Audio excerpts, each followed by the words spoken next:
오늘 본문의 말씀을 이해하기 위해서는 주전 605년으로 올라가서 그 시대에 일어난 사건을 살펴볼 필요가 있는데요.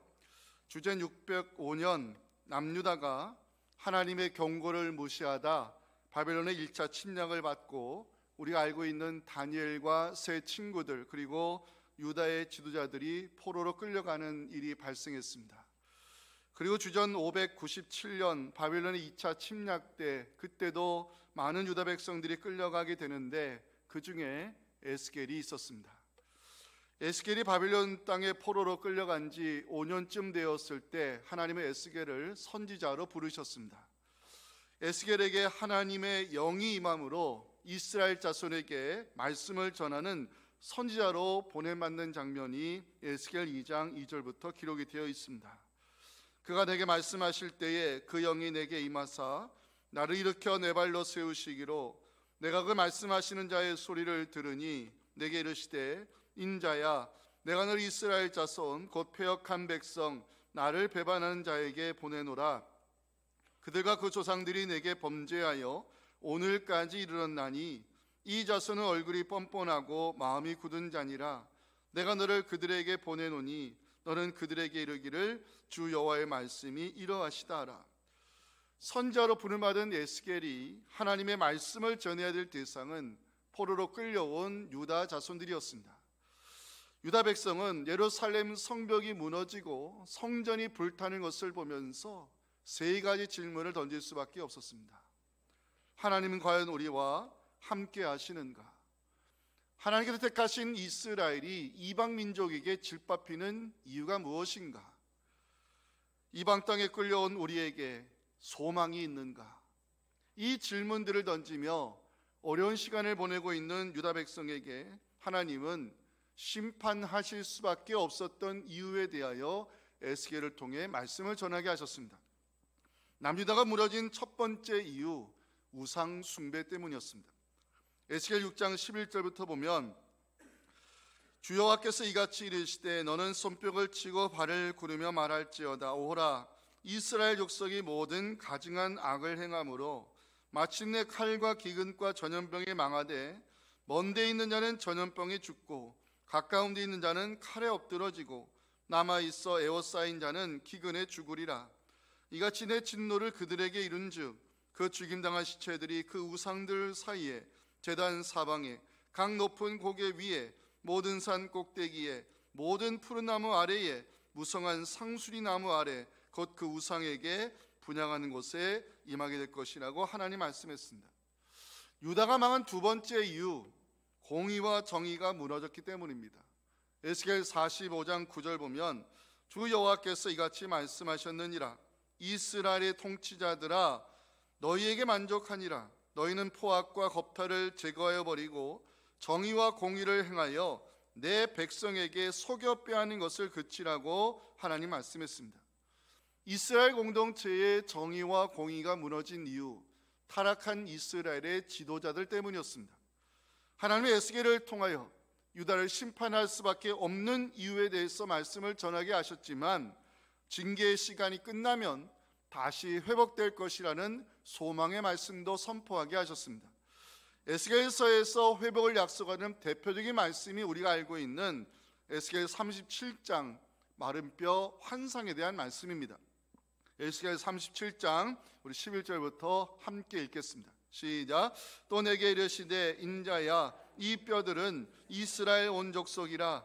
그들이 이르기를 우리의 뼈들이 말랐고 우리의 소망이 없어졌으니 우리는 다 멸절되었다 하느니라. 그러므로 너는 대언하여 그들에게 이르기를 주 여호와께서 이같이 말씀하시기를 내 백성들아 내가 너희 무덤을 열고 너희로 거기에서 나오게 하고 이스라엘 땅으로 돌아가게 하리라. 아멘. 오늘 살펴볼 본문은 하나님이 이스라엘 민족의 파수꾼으로 세우시고 경고의 나팔을 불게 하시는 장면으로 시작하고 있습니다. 2절과 3절 보면 인자의 너는 내 민족에게 말하여 이르라. 가령 내가 칼을 한 땅에 임하게 한다 하자 그 땅 백성이 자기들 가운데에 하나를 택하여 파수꾼을 삼은 그 사람이 그 땅에 칼이 임함을 보고 나팔을 불어 백성에게 경고하되 하나님의 에스겔을 파수꾼으로 세우시고 책임을 부여하시면서 두 가지 경우에 대해서 알려주셨습니다. 첫 번째 경우, 파수꾼의 나팔 소리를 듣고도 정신 차리지 아니하고 경고를 무시하면 그 사람의 죽음에 대하여 파수꾼은 책임이 없다고 4절과 5절에서 말씀하고 있습니다. 그들이 나팔 소리를 듣고도 정신 차리지 아니하므로 그 임하는 칼에 제거함을 당하면 그 피가 자기의 머리로 돌아갈 것이라.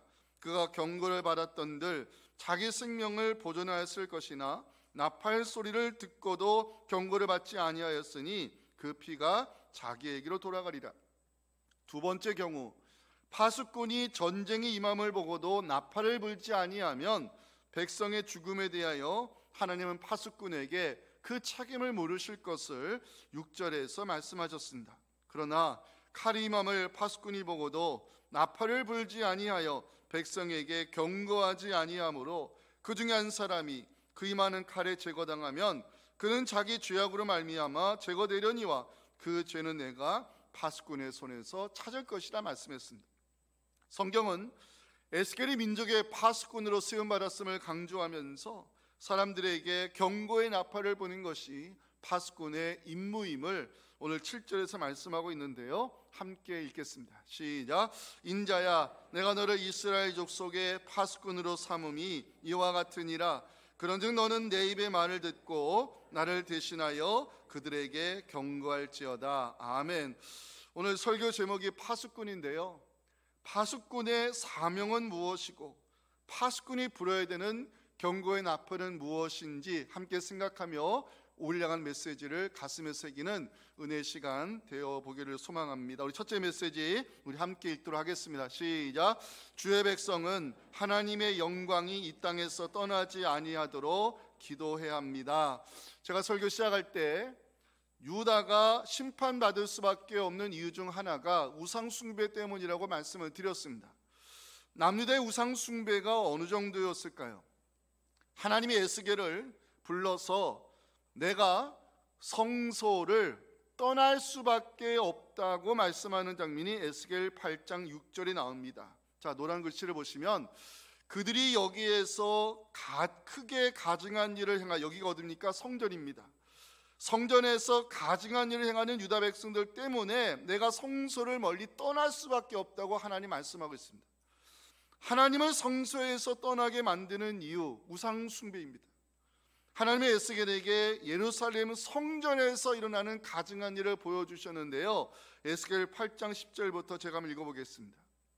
내가 들어가 보니 각양곤충과 가증한 짐승과 이스라엘 족속의 모든 우상을 그 사방 벽에 그렸고 이스라엘 족속의 장로 중 70명이 각기 손에 향로를 들었는데 이스라엘 족속의 장로들이 각각 그 우상의 방한 어두운 가운데에서 행하는 것을 네가 보았느냐? 그들이 이르기를 여호와께서 우리를 보지 아니하시며 여호와께서 이 땅을 버리셨다 하느니라. 에스겔이 보았던 것이 뭡니까?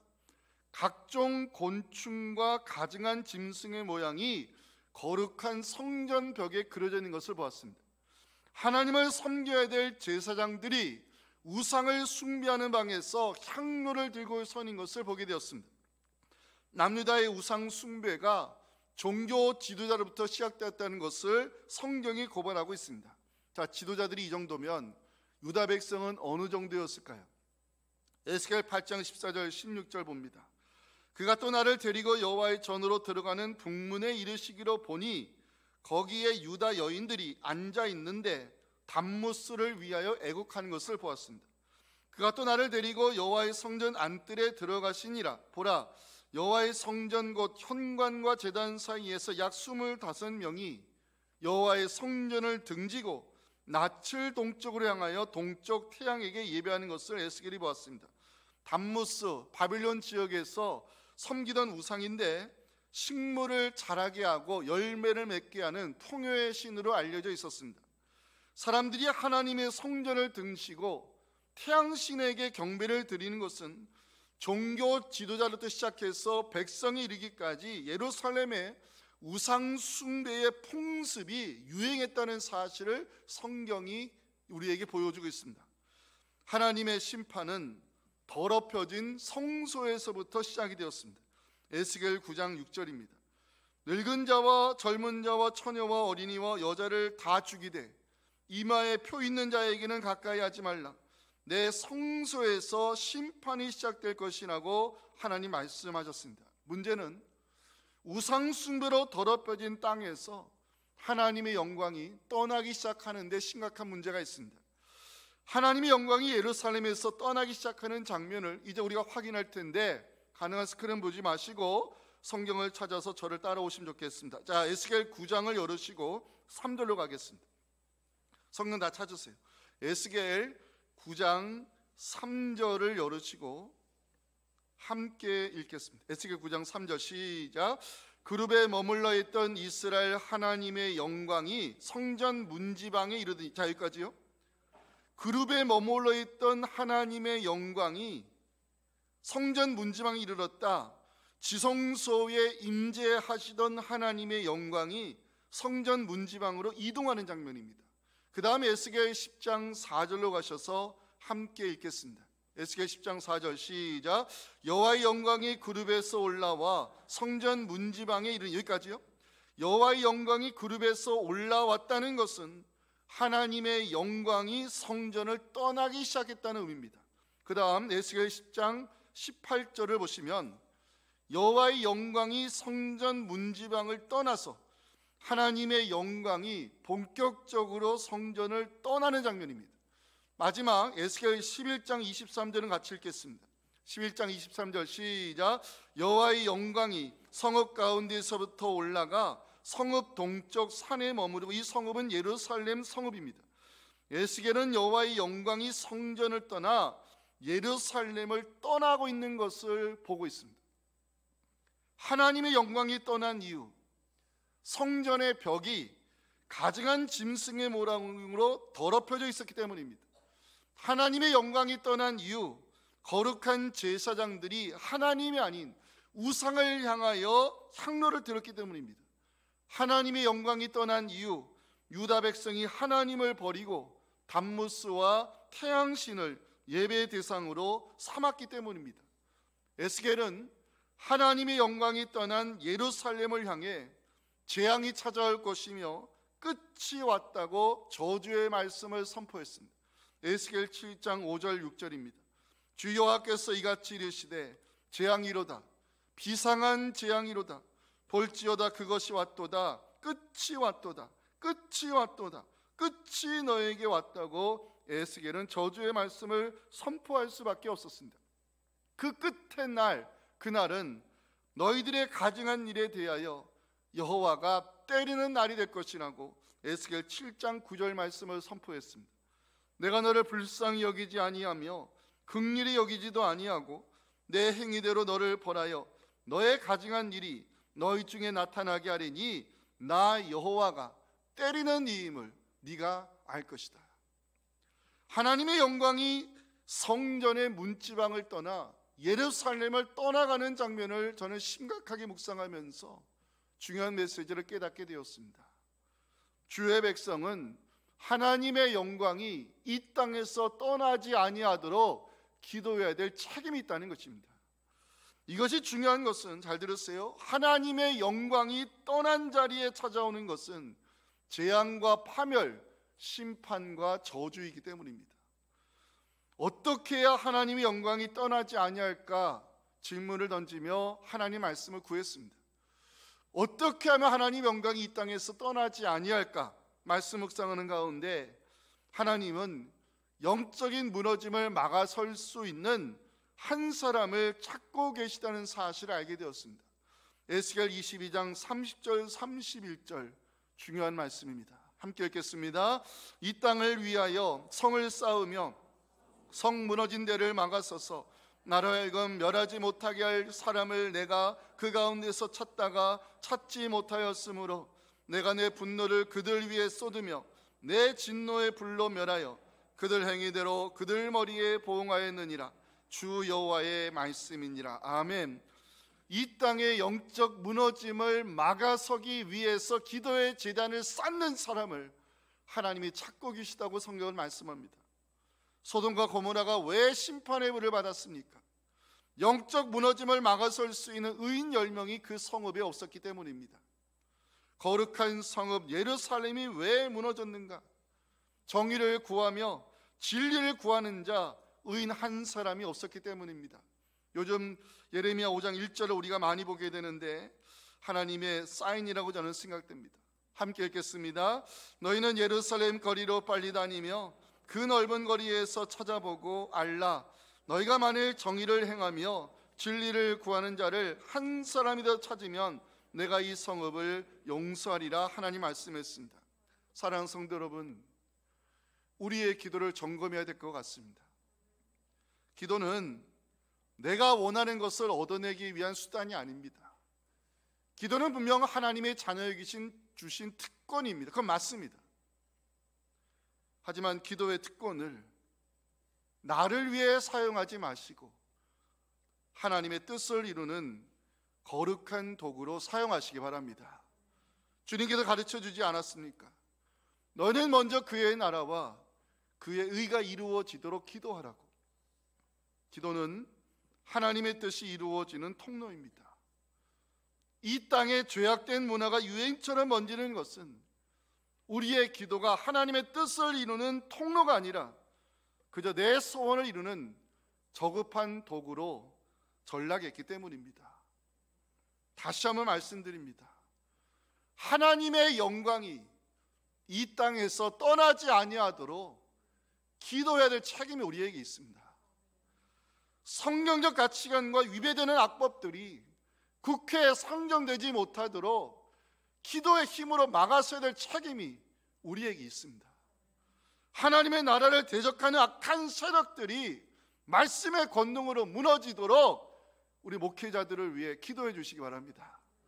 한국 교회가 복음의 능력을 회복해서 이 민족을 저 북한 땅을 끌어안고 복음을 선포하여 복음 안에서 통일한 것을 준비할 수 있도록 한국 교회를 위해 기도해 주시기 바랍니다.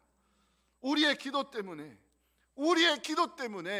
하나님의 영광이 이 땅을 떠나지 아니하고 주의 거룩하신 성전에 가득하게 임재하시기를 소망하며 에스겔 43장 4절 5절을 함께 읽겠습니다.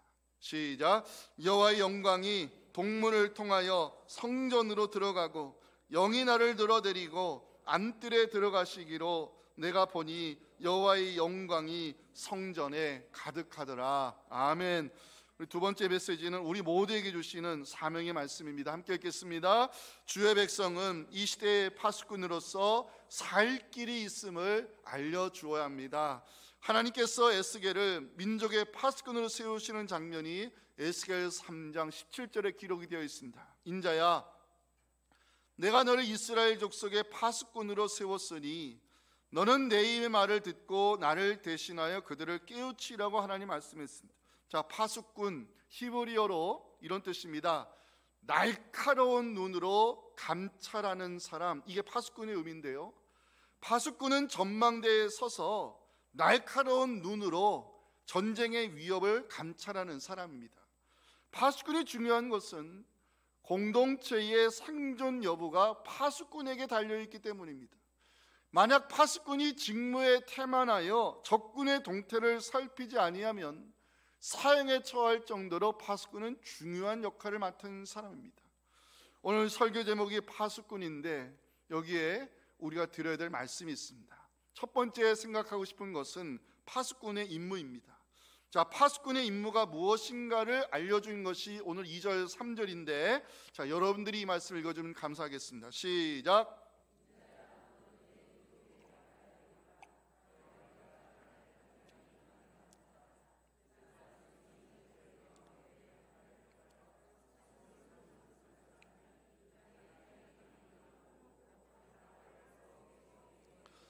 자, 이제 눈으로 따라오세요. 3절 마지막에 보시면 경고하다는 단어가 나오죠. 5절에도 나옵니다.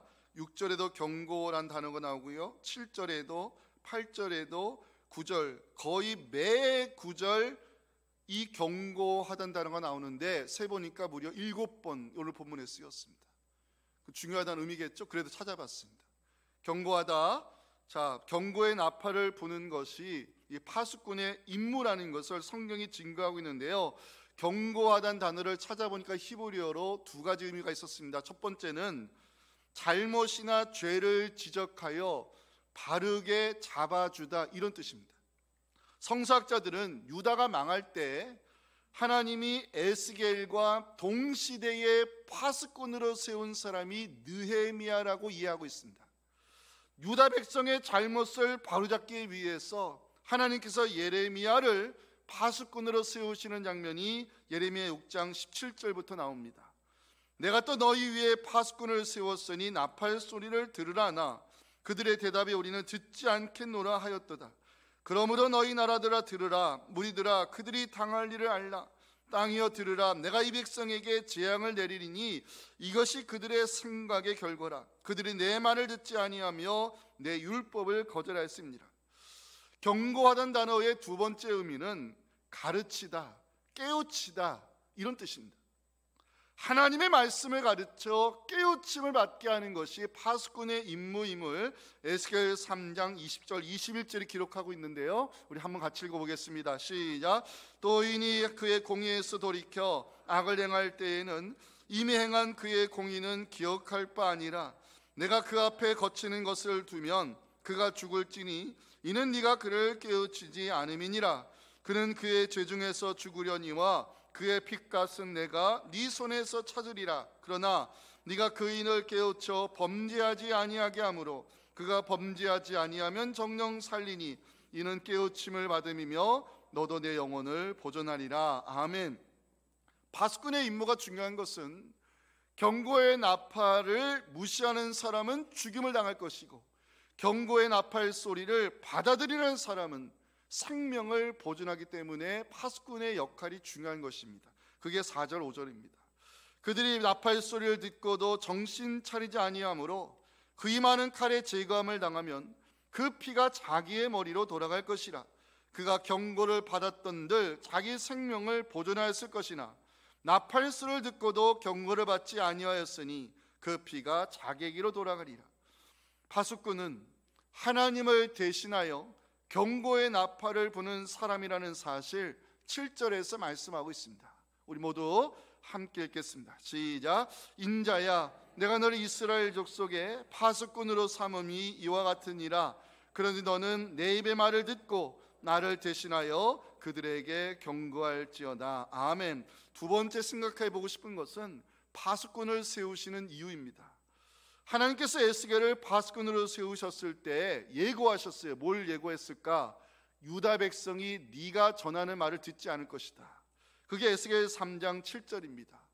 그러나 이스라엘 족속은 이마가 굳고 마음이 굳어 내 말을 듣고자 아니하리니 이는 내 말을 듣고자 아니함이니라. 자, 이마가 굳었다.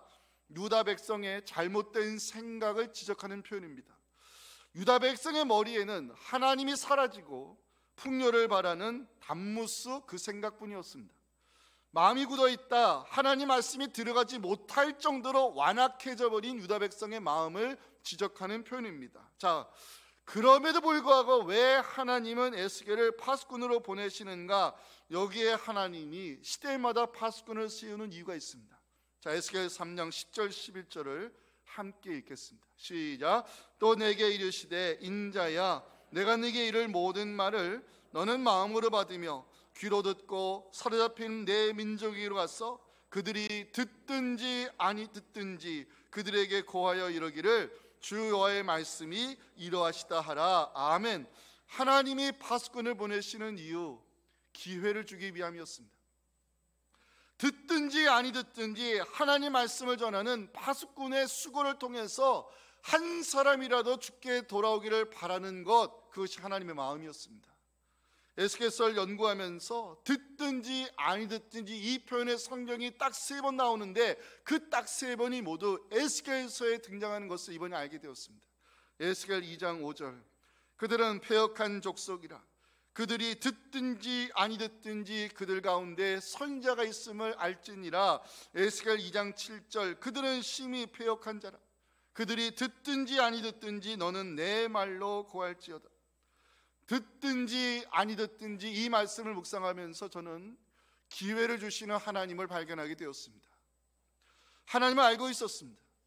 유다 백성의 머릿속에는 하나님이 없다는 사실, 유다 백성의 마음이 너무 완악해져서 하나님 말씀에 들어갈 자리가 없다는 사실을 알고 있었습니다. 그럼에도 불구하고 하나님께서 그 시대의 에스겔과 예레미야를 동시대의 파수꾼으로 보내시는 이유는 기회를 주기 위함이었습니다.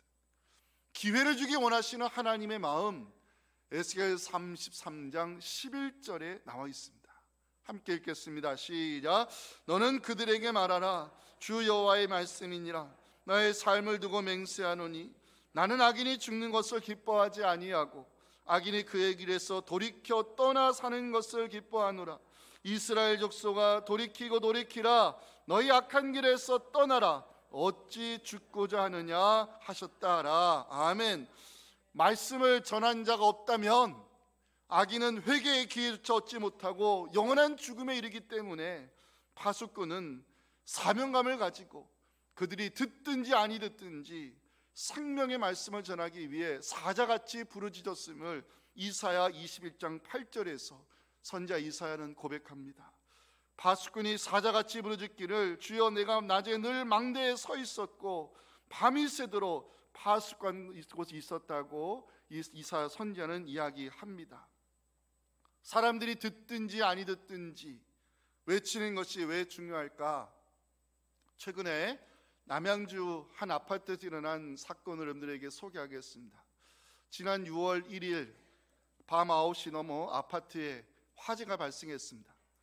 21층에 살고 있던 김민준 고등학교 2학년 학생이 그 시간에 온라인 게임을 방에서 하고 있었습니다. 근데 이상한 냄새가 나서 아파트 문을 열고 나가 보니 검은 연기가 아파트를 올라오고 있었습니다. 순간적으로 불이 난 것을 알게 되었는데 이 김민준 학생이 순간적으로 또 어떤 생각을 하게 되었냐면 우리 아파트에 혼자 사시는 할아버지 할머니들이 계신데 알고 계실까? 이 생각을 하게 되었습니다. 그래서 불이 난 사실을 자고 있던 아버지에게 알려드렸고 이 아버지와 그 아들이 22층으로 뛰어 올라가서 문들을 두드리면서 불이야! 외치기 시작했습니다. 그리고 아무런 그 입과 이 코를 막을 수 있는 수건도 없이 뛰쳐나온 이 아버지와 김민준 학생이 22층부터 두드리면서 내려와서 전층을 다 두드렸습니다. 그 결과 한 명도 사상자가 발생하지 않았고 불길이 잡힐 수 있었습니다. 김민준 학생이 연기를 너무 많이 마셔서 병원으로 호송됐지만 지금은 완전히 회복되어서 학교 생활을 이어가고 있습니다.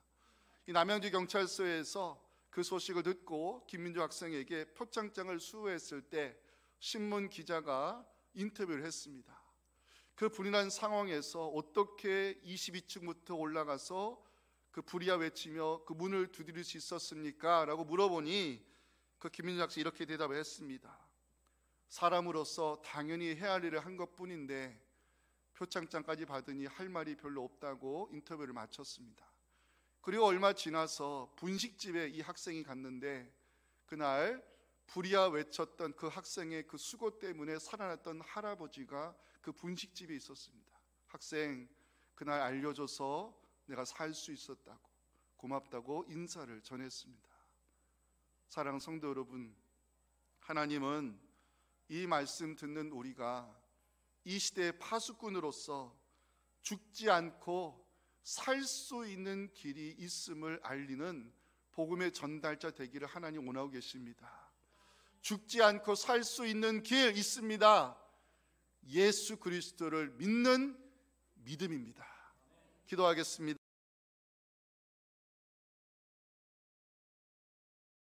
우리 구주 예수님의 은혜와 영적인 무너져 나가설 수 있는 진리를 구하는 자 한 사람을 찾고 계시는 하나님 아버지의 크신 사랑과 성령의 역사하심이 주신 말씀을 가지고 삶의 자리로 돌아가 내 기도를 점검하여 내가 원하는 것을 이루어내기보다는 하나님의 뜻이 이 땅에 이루어지기를 소망하며 하나님의 영광이 이 땅을 떠나지 아니하도록 성령 가치관을 지켜내는 이 거룩한 땅 되어 자랑스러운 대한민국을 우리 자손들에게 물려주기를 소망하는, 그리고 이 시대에 파수꾼의 사명 감당하기 원하는 사랑하는 우리 성도들의 간절한 기도와 우리 자녀들의 앞길과 우리가 섬기는 교회 그리고 나라 민족 위에 지금부터 영원토록 함께 하시기를 간절히 축원하옵나이다. 아멘.